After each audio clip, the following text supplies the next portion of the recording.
Portugal já escolheu. Um novo ciclo político começa agora. O que vem depois das eleições? Aceda à informação que não cabe numa manchete. Assine hoje, com até 55% de desconto, e habilite-se a ganhar um dos 10 cartões oferta FNAC que temos para oferecer. Tudo em observador.pt.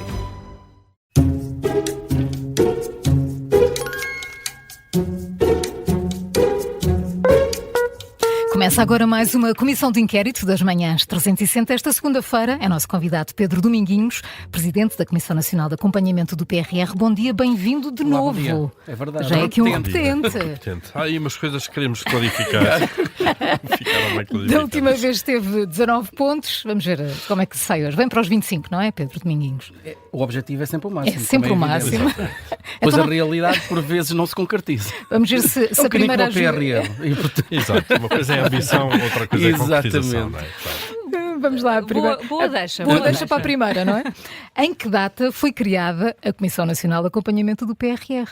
Foi em 2021, no decreto-lei de Bem. novembro, se não me engano. Um bocadinho mais cedo.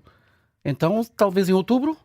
Mais cedo. Altura da primavera. Sim, primavera. Então, deixa-me ver. Nós assinámos o protocolo, recebemos o primeiro cheque em julho de 2021. Foi aquele já pode ir ao banco. Exatamente, Foi e portanto foi em maio de 2021. Certíssimo. Exatamente. Bem, isto foi mesmo À assim, primeira. chegar e acertar. Na altura, o PRR foi visto como uma grande oportunidade para revitalizar o país. Passados praticamente 5 anos, podemos dizer que ficou aquém das expectativas? A ambição, quando foi criado o Plano de Recuperação e Resiliência, era particularmente relevante, atendendo à saída da pandemia. À saída ainda estávamos em pandemia e todas as expectativas que se criaram. E, portanto, havia uma grande ambição por um conjunto de investimentos que estavam preconizados no Plano de Recuperação e Resiliência. E, portanto, eu acho, passados quase 5 anos, que nós não medimos exatamente a capacidade de absorção de todos os investimentos que estavam previstos. Por outro lado, acho que fomos demasiado ambiciosos pela máquina burocrática que o país possui. E, portanto, a ambição foi importante porque nos permitiu, diria, pensar mais além, e eu acho que isto foi extremamente positivo, identificar e elencar um conjunto de investimentos necessários que são essenciais para o desenvolvimento do país. Provavelmente não fomos capazes de antecipar as dificuldades, eu diria, a execução no terreno. Também dá nota só, e a Comissão de Acompanhamento, sobretudo desde que eu fui nomeado Presidente, tivemos sempre a preocupação de dizer à data ao Sr. Primeiro-Ministro que havia alguns investimentos que nos pareciam demasiado ambiciosos para o tempo que tínhamos. Sobretudo as linhas do metro, acho que, e em Lisboa isso foi particularmente relevante, porque há sempre problemas de expropriações, há sempre contestações aos concursos. Agora, há um conjunto de investimentos e de mudanças que estão a ocorrer no país. Nós tendemos a falar sempre daquilo que não corre bem, eu acho que é importante, que é para melhorarmos, mas há também um outro conjunto de investimentos que estão, eu diria, a correr bem e que estão a transformar o país, quer na área empresarial, quer na área pública, e que mais são a ver com as fundamentais. agendas mobilizadoras. As agendas mobilizadoras é talvez daqueles aspectos mais relevantes que são capazes de transformar o sistema produtivo, e nós temos N exemplos positivos de como estamos a gerar novos produtos a serem exportados, e isto é particularmente importante. E fruto do PRR. Neste caso concretos, frutos do PRR. E, portanto, talvez o caso mais paradigmático seja o setor do espaço. Nós, se recuarmos 10 anos, não tínhamos um setor do espaço com esta grande pujança. O último unicórnio que nós temos é a Takeover. E repara, neste momento a Takeover... Dos drones, exatamente. Ou seja, e a Takeover está com fortes investimentos, quer no Reino Unido, quer em França, para além de Portugal. A semana passada foi novamente capa no Financial Times. Foi identificada como um dos grandes casos de sucesso na indústria do espaço na Europa, também pelo Financial Times. E, portanto, esta capacidade de reinvenção que tem 2 ou 3 aspectos fundamentais. O primeiro é assente no conhecimento. E isto é particularmente importante, e a semana passada saíram dados do salário médio em Portugal, e nesses casos concretos, das agendas mobilizadoras ou da missão interface, nós estamos a falar de contratação de recursos humanos qualificados com salários muito acima da média nacional. Nestes casos, nós estamos a falar de salários acima de 3 mil euros, que permitiu quer a atração de investigadores portugueses que estavam no estrangeiro, quer de investigadores estrangeiros. A segunda é a relação entre o sistema científico e as empresas, sempre com a lógica da inovação e do mercado. E isto é uma mudança que eu espero que se dê continuidade e que é essencial, porque é um novo mapa mental que esses investigadores, que as próprias empresas, que o sistema científico e tecnológico conseguiu ganhar com o apoio do Plano de Recuperação e Resiliência, e isto é particularmente relevante. Mas isso foi também importante porque o ensino superior aumentou fortemente o número de qualificados nos últimos 4 anos nas áreas STEAM. Este era o objetivo. Matemática, ciências, matemática, tecnologia, e isto é particularmente importante, com uma preponderância também das mulheres. Eu acho que isto é um aspecto e um contributo muito importante. Portugal é dos países a nível europeu que mais mulheres têm na área das engenharias, e isto é também um sinal do PRR. Vê aqui transformações até estruturais, isso é bom. Vamos à segunda pergunta. E vamos mudar um bocadinho de tema. Vamos para o cinema, Pedro Boninhos. Quem é o ator que interpreta Lawrence da Arábia, aquele filme, o clássico de 1962? Quem é o ator? Robert Redford? A cara de pânico, maravilhosa. Não, é um bocadinho mais velho. Um bocadinho mais velho. Não sabendo a idade, mas é outra geração, de facto. Então vou precisar de ajuda. Então, vamos com a ajuda. Peter O'Toole, Gregory Peck, Richard Burton. Peter O'Toole? Ok. É isso mesmo. Isto é para falar de desertos e vamos insistir aqui nas coisas que correram um bocadinho pior no PRR. E eu pensar que iam falar de tudo o vento levou e qualquer coisa do género. Já lá vamos. Também vamos ao vento, mas aqui há a quantidade de concursos que ficaram desertos, em que as empresas não se candidataram. E agora, e depois do vento também ter levado muita coisa, em que há uma necessidade maior de construção e de reparação por causa do mau tempo, esse problema tenderá a agravar-se? Temo que isso aconteça? Se mantivermos muitas vezes os preços base distorcidos ou desalinhados com a realidade, isto tenderá a ocorrer. E a falta de mão de obra também é um problema? Já lá ia. Porque é uma sequência, porque os preços bases, muitas vezes no Plano de Recuperação e Resiliência, foram alinhados com o financiamento público identificado. O problema é que muitas vezes a necessidade de financiamento foi feita ainda antes da invasão da Ucrânia pela Rússia e muitas vezes sem um planeamento totalmente alinhado com projetos de execução mais recente. Nós tivemos muitos projetos que datavam da década de 90 e que foram agora colocados em cima da mesa para aproveitar o dinheiro do claro, PRR. E como é evidente, o que isto significou foi que houve uma... Esquecemos de atualizar os orçamentos. Exatamente. E, portanto, isto significou que, tendo as instituições públicas falta de recursos próprios, colocaram a concurso o financiamento do PRR e com uma procura muito significativa por parte dessas entidades públicas e com uma capacidade instalada que não é elástica e que sofreu reduções significativas nos últimos anos, do ponto de vista da construção, houve um desalinhamento total entre aquilo que eram os preços base e aquilo que era, naturalmente, a vontade das empresas de concorrer. E, portanto, em muitos dos casos, nós tivemos situações em que obras pura e simplesmente não foram concretizadas porque ninguém concorreu, ou então, noutros casos, que foi aquilo que mais se adequou, foi aumentar os preços bases e uma terceira opção é reduzir a ambição dos cadernos de encargos. Claro. Por exemplo, isto na cultura está a acontecer muito, atendendo à exigência e à tecnicidade das intervenções nos monumentos, teve que se reduzir a ambição da intervenção para se conseguir acomodar dentro dos orçamentos disponíveis e, portanto, esta é uma lição importante que fez também aumentar os custos e que o próprio PRR aqueceu o mercado, não há dúvida alguma sobre este aspecto. Com mais procura. Sim. Muito bem, vamos de alguma forma continuar a falar sobre isto. Pedro Dominguinhos, vamos olhar agora, há pouco falou aí de tudo o vento levou, vamos precisamente olhar aqui para o impacto da tempestade Kristin. Paulo Fernandes, que é o Presidente da Estrutura de Missão Reconstruir a Região Centro, ele indicou na semana passada um montante para os prejuízos causados pela tempestade. Que número redondo é esse? 6 mil milhões de euros. Certíssimo. Esta é fácil porque eu tinha estado a falar com o Paulo Fernandes na segunda-feira à noite, portanto, e este era um valor. Claro, é um valor. Era importante. Estou convencido que esse valor é capaz de aumentar. É o normal, à medida que se vai À medida que a água vai, orçamentando à medida que a água vai baixando e se Claro. começam a perceber os danos. Eu estive na região já em 3 ocasiões distintas desde o dia 28. Estive na Marinha Grande, estive em Pombal, estive em Ferreira do Zezer, que é um concelho que se fala pouco. O Ferreira do Zezer está completamente destruído. Por exemplo, nós vamos, com um grau de probabilidade muito elevado, ver aumentar o preço dos ovos novamente. A quantidade de aves que vão ter que ser abatidas, motivadas pelos danos, é muito relevante. E a reconstrução das infraestruturas públicas é imensa. Eu tenho vindo a falar com um conjunto de empresários. Há um conjunto de empresários, sobretudo na área da Marinha Grande, que continuam sem eletricidade.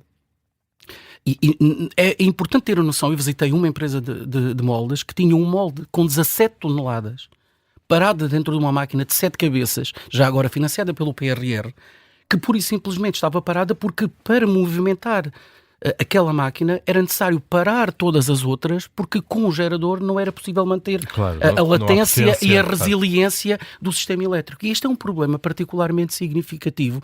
Por isso é que muitas vezes nós não temos a noção do impacto que é não ter luz, ou não ter eletricidade, melhor dizendo, com uma latência e com uma resiliência constante. E isto é algo que está a afetar as cadeias de valor. A realçar aqui a rede de solidariedade, por exemplo, das indústrias de moldes, que muitas, mesmo concorrentes, ajudaram empresas altamente penalizadas pelo furacão ou pela tempestade e que estão a produzir para não perder as encomendas a nível internacional. A indústria de moldes já estava a viver um aspecto particularmente complexo. Com concorrência internacional. Com concorrência internacional e, como é evidente, com alguma dificuldade nas entregas, o risco acresce. Teme que haja unidades importantes industriais dessas que não vão sobreviver? As de maior dimensão tenho dúvidas. Porquê? Porque tinham seguros. Eu visitei, por exemplo, uma Crisal logo passado 2 dias e estavam já o perito dos seguros nesse dia, essa capacidade. O risco maior, e o presidente acho que até foi uma entrevista no Observador, do Horácio Mota, da região de Pombal, na sexta-feira, que dizia o problema maior é a rede de pequenas e microempresas. Por exemplo, o presidente da Câmara de Ferreira do Zezer falava-me exatamente disso. A maior parte são empresas que estão em pequenos armazéns, que não têm seguros, mas que empregam 2, 3 pessoas. Estamos a falar de carpintarias, serralharias, todo um conjunto desse tecido que são fundamental. E, sobretudo, empregam 2, 3 pessoas, mas são muitas. Podemos estar a falar de 5, 10 mil empresas. E, portanto, o tecido social pode, eu diria, sofrer aqui danos muito complexos. Por isso é que tem que ser célere a chegar os apoios. E o PTRR é a resposta exata? O modelo PTRR é a resposta certa? Quando falo de modelo, o que é que isso significa? O modelo é, de facto, um plano central, de alguma maneira, centralizado. Assim, nós temos que perceber que o Governo tem que coordenar estas ações. Eu estive a ler e ouvi aquilo que foram as declarações. Há uma preocupação da auscultação de um conjunto de atores relevantes, desde as comunidades intermunicipais, autarquias, porque também aquilo que provavelmente esse comboio de tempestades veio determinar, e eu tenho vindo a observar isto, é que não se gera um país a partir de Lisboa. Nós, eu acho que concentramos demasiado recursos nos ministérios e em estruturas centrais, damos pouca, eu diria, capacidade às autarquias, às comunidades intermunicipais e às CCDRs, e essa também é uma lição que é importante aprender. Mas essa questão da descentralização ainda vai ser tema para a última pergunta. Agora vamos a um tema... Eu juro que não sabia as perguntas. É verdade. Não sabia. Vamos a um tema mais abrangente, mas que acaba por estar também relacionado com aquilo que estamos aqui a falar. A 12 de junho de 1985, Portugal assinou o Tratado de Adesão à CEE, então CEE. Onde é que decorreu essa cerimónia? Passei ontem às 22 horas no Mosteiro dos Jerónimos, porque ao lado está uma obra PRR, que é o Museu Nacional de Arqueologia, mas assinado pelo Mário Soares e Filipe Gonzalez. Este é um assunto que também se discute muito em relação aos fundos europeus, falando aqui de grandes quantias de dinheiro, de grandes verbas. Portugal administrou bem esses fundos, aplicou bem esses fundos europeus, ou tem aplicado bem esses fundos europeus, ou desperdiçou uma oportunidade que era única para mas várias gerações modernizarem o país e fazer o país avançar? Nós, indubitavelmente, temos uma melhoria da qualidade de vida. Eu, em 1985, tinha 14 anos e, portanto, já era politizado, no sentido mais genérico do termo, até porque, sendo do Alentejo, assisti às ocupações em 75, em 76, e, portanto, era algo que não se podia evitar. E Portugal do ponto de vista, por exemplo, da qualificação dos recursos humanos, das infraestruturas, melhorou significativamente. Provavelmente onde nós temos tido mais dificuldade, acho que os dados da Pordata de hoje são paradigmáticos, nós somos um país com pouca produtividade em termos comparativos e com preços elevados. Ou seja, nós importamos talvez os preços da Europa e não tivemos a capacidade de, no nosso tecido económico produtivo, dar um salto que, por exemplo, em termos de qualificações, seria possível. Pode ter a ver com a estrutura das empresas, com a capacidade de gerar valor e de enquadrar ou de se integrar em cadeias de valor de maior valor acrescentado. Pode ter a ver com uma burocracia que é asfixiante e que não gera valor. E que não mudou ainda. Muito mesmo pouco. Nós, com o diagnóstico que tem feito. Porque nós temos as pessoas que, na maior parte dos casos, aplicam a burocracia a legislar sobre a burocracia. Não vão pôr em causa o próprio posto de trabalho delas. Não é? Deixem partilhar convosco uma mensagem, uma conversa que eu ouvi meramente por acaso quando eu era presidente do Conselho Coordenador dos Institutos Superiores Politécnicos e estávamos a negociar os custos simplificados para financiamento dos custos técnicos superiores profissionais, que é algo que na Europa já existe e, portanto, escusamos de estar a custos reais. E eu ouvi uma conversa por acaso entre duas responsáveis desse serviço a dizer era o que mais faltava agora, custos simplificados. Vocês já viram que vamos diminuir o número de postos de trabalho necessários para controlar estas situações. Enquanto nós tivermos esta mentalidade, é muito difícil. Nós solicitamos a chamada burocracia inteligente, porque tem que haver controlo, sejamos claros. Claro. Temos que hoje em dia, basta olhar, por exemplo, para a falta de interoperabilidade nos vários informações públicas. Nós temos, o Estado possui informação abundante e está constantemente a pedir a mesma informação. Há aqui uma expectativa muito grande naquilo que o Ministro Gonçalo Saraiva Matias está a tentar fazer, mas isso necessita de coragem, necessita de uma reforma também e da maior articulação entre a administração pública. Respondendo à questão do PTRR, se nós não tivermos a capacidade, e nós no PRR vimos exatamente isto, de maior articulação, de sobretudo olhar para as soluções e não pensar que eu, porque estou nesta instituição pública, resolvi o problema, não resolve o problema enquanto o problema do cidadão ou da empresa não estiver concluído. Mas a reforma do Estado é então uma miragem contínua? Ou acredita... Não, é um trabalho contínuo. É um trabalho contínuo porque há novas necessidades que vão surgindo. Repare, nós hoje em dia temos inteligência artificial que não tínhamos há 20 anos, com essa capacidade de gerar valor e de melhorar a vida dos cidadãos. Isto existe também, sejamos claros, uma forte necessidade de capacitação dos próprios trabalhadores em funções públicas. Mas exige, acima de tudo, uma visão muito clara sobre que serviço é que nós queremos prestar aos cidadãos e às empresas. Porque o Estado presta serviços a estas entidades. E enquanto nós não tivermos essa capacidade de alterar profundamente, é muito difícil. Portanto, não é uma miragem, é um objetivo, mas com uma perseverança com essa e uma capacidade coragem também de adaptação a todas as novidades que... Sem dúvida alguma, e isso exige capacitação das pessoas, como é evidente. Mas existe também uma articulação entre os serviços do Estado, que é aquilo que nós notamos, é que estão pouco articulados e nem sequer é uma questão multinível entre o central e o local, é mais entre silos interorganizacionais entre administrações do Estado de diferentes necessidades e serviços. Pedro Dominguinhos pode bater o seu recorde. Está com 17 pontos, faltam 5. E esta pergunta, é muito acessível. Quantas regiões administrativas previa o referendo à regionalização de 98? Ou 5 ou 7. Ou se calhar um bocadinho mais. Tantas? 9. Quer ajuda? É melhor. 8, 10 ou 12? Vai ser mesmo então há bocado disse adivinhar 5 ou 7 e depois exatamente, disse 9. E portanto são 8. Já disse que há muito Estado Central, isto é pela regionalização ou pela descentralização? São dois temas particularmente, eu diria, desafiantes, mas distintos. Pode haver as duas. Podem existir as duas. Que nós precisamos de níveis de decisão, até aplicando aquilo que a União Europeia diz, que é o princípio da subsidiariedade. Nós precisamos de níveis de decisão mais próximos dos cidadãos, mas também os meios financeiros e legais adequados a essa mesma necessidade. Há áreas onde, como é evidente, precisamos de um Estado Central forte para garantir os recursos, para garantir que os bens públicos são providos de uma forma, eu diria, equitativa para os cidadãos. Agora, para mim é um bocado difícil compreender, e ando pelo terreno, que seja o Estado Central a definir qual é o modelo ou qual é a intervenção no centro de saúde A ou na escola B, e isto é particularmente difícil de entender. Por outro lado, o modelo que foi seguido nas CCDRs, nós eliminámos um conjunto de direções regionais e estamos agora a criar um conjunto de vice-presidentes para áreas muito específicas na agricultura, na educação, na saúde, ou seja, na estamos cultura. sempre a precisar de facto de estruturas intermédias, independentemente Exatamente. do nome. Ou seja, eu acho que nós temos algum receio.